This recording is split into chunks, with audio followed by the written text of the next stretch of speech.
on the need and the means to reduce the cost of living. This is why we have described the document the committee presented as imperfect and unfinished.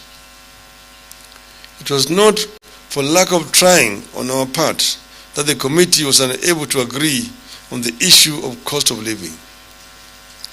Kenyans will recall that at the beginning of the talks, the Kenya Kwanza administration was adamant that cost of living would never be taken to the discussion table, let alone being discussed.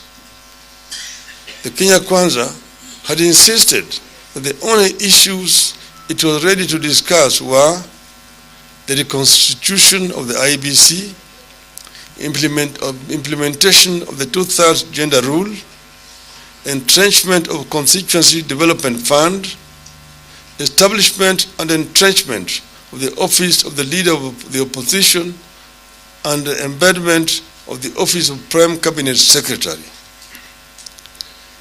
Through persistence and insistence, we forced cost of living onto the table.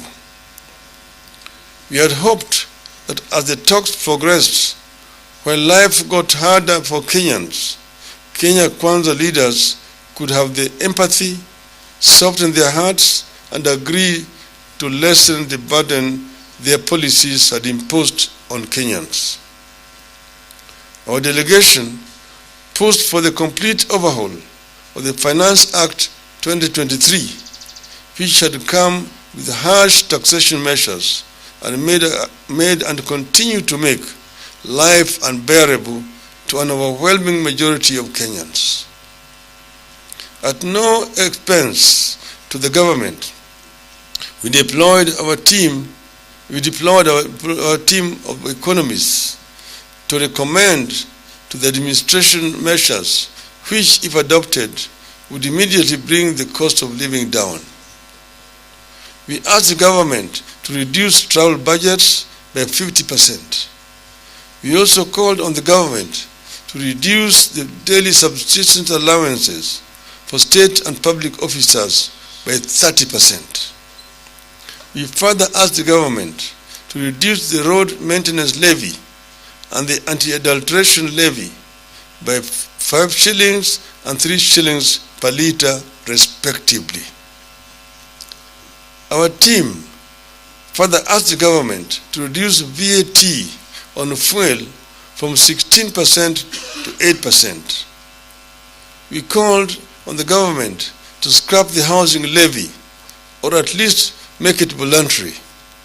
Unfortunately, Kenya Kwanza would not budge. Apparently, as the regime's economic policies hardened life for Kenyans, so did the regime harden its heart. We realized that without the goodwill of the top echelons of the Kenya Kwanza leadership, cost of living was never going to be addressed. They told our team that the cost of living was a government issue, that they have a manifesto and the mandate of the people of Kenya to implement it. This is the hustlers, the juakali, the mamamboga, and the boda boda. Our team realized that the whole issue of cost of living is extremely sensitive in the Kenya Kwanza circles because it is a gravy train on which many corrupt interests have converged.